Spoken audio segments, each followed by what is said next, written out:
Bonjour à tous, aujourd'hui on se retrouve pour une vidéo réaction au petit teaser de la saison 3 de The Witcher. J'ai pas l'habitude de faire des réactions très souvent, mais là je me dis que comme c'est la dernière saison d'Henry Cavill, eh bien c'est l'occasion rêvée pour faire une petite réaction, voir ce que cette saison 3 pourrait nous proposer et ce qu'elle va nous proposer, et c'est aussi l'occasion de voir si The Witcher va nous mettre peut-être un peu plus en appétit que c'était le cas avec la série spin-off Blood Origin qui a été vraiment une douche froide à mon niveau tellement j'en ai encore des sueurs froides même, et qui sait, peut-être que ce premier aperçu de la saison 3 va un petit peu me réconforter alors que la saison 2 avait été pas mal décevante du point de vue scénaristique, et je me demande vraiment ce qu'ils vont pouvoir faire avec cette saison 3 sachant que c'est la dernière d'Henry Cavill. Bon, assez discuté, on va faire la réaction puis on va analyser tout ça, et en plus il y aura aussi une petite analyse des dernières news entourant la série parce qu'il y a de quoi faire. Je croise les doigts pour qu'il y ait beaucoup de choses à dire, mais c'est qu'un petit teaser d'une minute et quelques, donc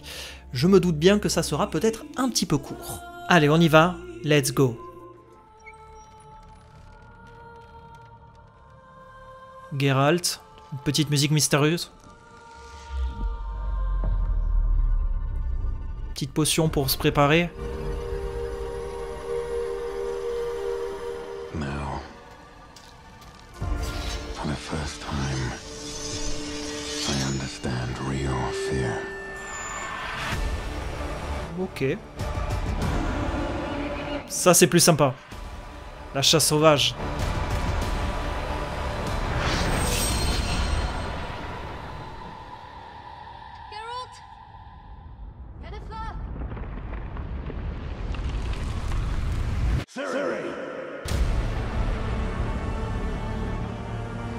Me dis pas que c'est que ça. Me dis pas que c'est que ça.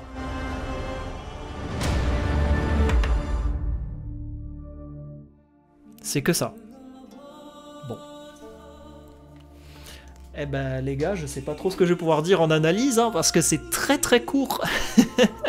Eh bien, un petit teaser, c'est vraiment très court, je m'attendais pas à ce que ça passe aussi vite. Si vous êtes comme moi, lecteur des livres, peut-être que vous les connaissez ou pas, ou vous avez reconnu certaines scènes, mais en tout cas, il y avait des choses très sympas. Déjà, pour commencer, information capitale, la saison 3 sera coupée en deux parties. On a une première partie qui sortira le 29 juin, et enfin une autre partie qui sortira quasiment un mois plus tard, le 27 juillet. Ce qui est assez surprenant, c'est que The Witcher a décidé de couper cela, mais pas de manière équitable. On a 5 épisodes dans la première partie, et enfin les 3 derniers épisode, donc le 6, 7 et 8 dans la deuxième partie. À voir si l'épisode 5 se termine sur un gros cliffhanger et nous laisse présager peut-être une montée en puissance dans les 3 prochains épisodes, un petit peu comme ils avaient fait avec Stranger Things où ils avaient coupé la saison 4 en 2 parties. Et c'est d'ailleurs ça que je trouve assez marrant. Netflix, ce sont un petit peu les promoteurs du binge-watching où ils balançaient tous les épisodes d'un coup, et là on dirait qu'ils reviennent un petit peu sur un ancien modèle où ils coupe les saisons, et peut-être qu'un jour on va avoir un véritable modèle où ils vont tout simplement publier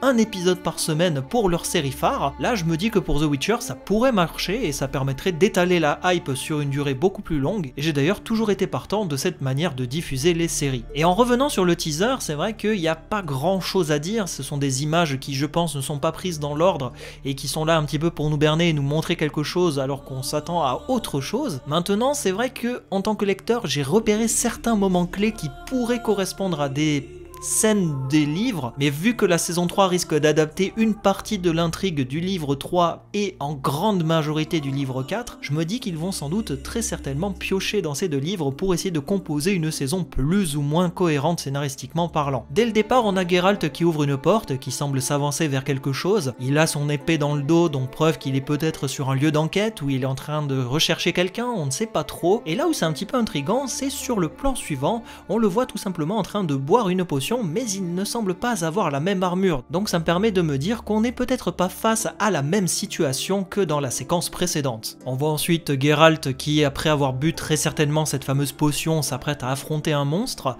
et je ne sais pas vous, mais le monstre il a quand même une figure humaine, donc il y a pas mal de choses là aussi, le fait qu'il y ait des espèces de ruines un petit peu qui font penser à une sorte d'épave de bateau, je dissèque quelques petits indices par-ci et par-là, mais peut-être que ça pourrait faire écho à une séquence en particulier dans le livre, donc je vais pas en dire plus pour ne pas spoiler, mais en tout cas il y a quand même quelques petites choses qui se dégagent de ça, à voir là aussi comment tout cela va être mis en scène dans cette saison. Et puis petite subtilité, le fait que l'épée brille, je ne sais pas ce que ça symbolise, est-ce que c'est juste un reflet de la lumière, ou bien est-ce qu'ils vont faire un truc un peu à la manière de Dar, l'épée de Frodon et Bilbon dans Le Seigneur des Anneaux et le Hobbit, qui brille lorsqu'un ennemi est proche d'elle. Là je me doute que ce n'est pas ça et que c'est peut-être juste tout simplement un effet d'optique. Alors là aussi c'est très intéressant, on voit Ciri qui est poursuivie par la chasse sauvage, et je préfère largement cet effet un peu plus sombre, nuages et brouillard qui entoure la chasse sauvage qui semble lui courir après. Déjà c'est beaucoup plus cohérent avec cette description qui était faite dans les livres que la saison 2 où on les voyait dans un monde totalement dévasté et apparaître un petit peu aussi dans l'ombre, mais c'était pas aussi bien fait. Là je trouve que le résultat est plutôt prometteur, à voir là aussi comment ça va vraiment se montrer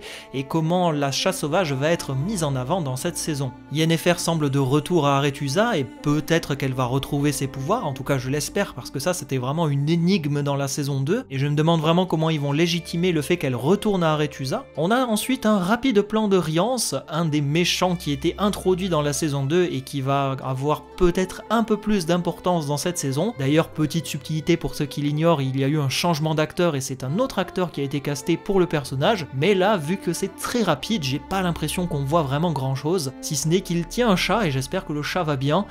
donc ça me fera un petit peu mal que le chat crame dans les mains de Rience, mais vu que le personnage est assez maléfique, c'est clairement pas à exclure. On a ensuite un très rapide plan de Geralt qui lance son épée contre Rience, là aussi une scène qui je l'espère sera tirée des livres, il faut que je m'en souvienne mais je m'en souviens plus trop. Vient ensuite une autre séquence qui est plus importante où l'on voit Yennefer avec Ciri dans son dos et les deux femmes semblent confrontées à une horde d'ennemis. Là où c'est pas mal c'est qu'on voit que Yennefer semble avoir retrouvé de ses pouvoirs, donc là aussi ça reste assez mystérieux et j'espère que ça sera bien expliqué dans cette première partie. Et vient ensuite une rapide séquence où l'on a Yennefer, Ciri et Geralt qui semblent perdus dans un labyrinthe. Ciri semble faire face à un monstre, j'ai pas trop d'idées de ce que ça peut être. C'est vrai que la série a eu la mauvaise habitude d'inventer des monstres et peut-être que ça sera encore le cas une nouvelle fois dans cette saison 3. En tout cas c'est vrai que c'est un teaser très court, une durée d'approximativement 40-45 secondes et le reste c'est juste tout simplement un titre qui défile avec quelques informations et le logo Netflix. C'est vraiment la base de la base en teaser. Moi je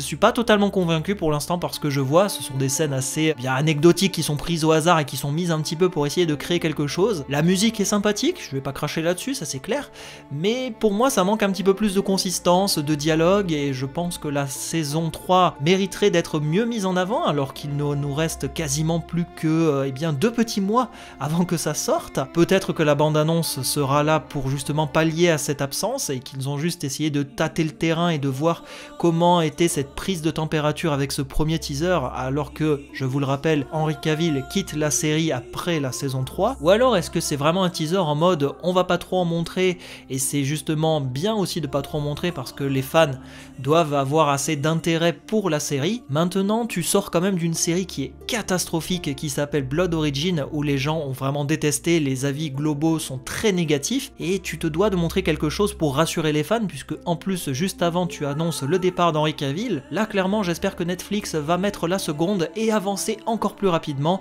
avec des images beaucoup plus péchues, plus d'informations, plus d'intrigues et beaucoup plus d'envie. C'est sympa mais c'est un peu comme le McDo, j'y vais, je sais ce que je vais manger, je suis pas déçu, je suis pas satisfait, je suis ni rassasié, je suis vraiment voilà, mi-chaud mi-froid avec ce petit teaser. C'est sympa mais ça aurait été clairement mieux de faire quelque chose de beaucoup plus impactant que ça. Voilà, c'était ma petite analyse très rapide, j'ai essayé de faire rapide et concis sans rentrer dans le spoil pour ne pas trop en dire. J'ai essayé de lancer quelques pistes aussi mais c'est vrai que ce teaser est assez court et ne nous permet pas d'avoir grand chose à se mettre sous la dent, mais je voulais vous proposer ça parce que je me dis que c'est toujours sympa et puis ça crée aussi un peu de l'activité autour de cette série qui en manque cruellement. Voilà, n'hésitez pas à me dire ce que vous pensez de ce petit teaser en commentaire, la parole est à vous et on se dit à très bientôt pour d'autres vidéos et analyses, je l'espère, beaucoup plus passionnantes que celle-ci. Salut à tous!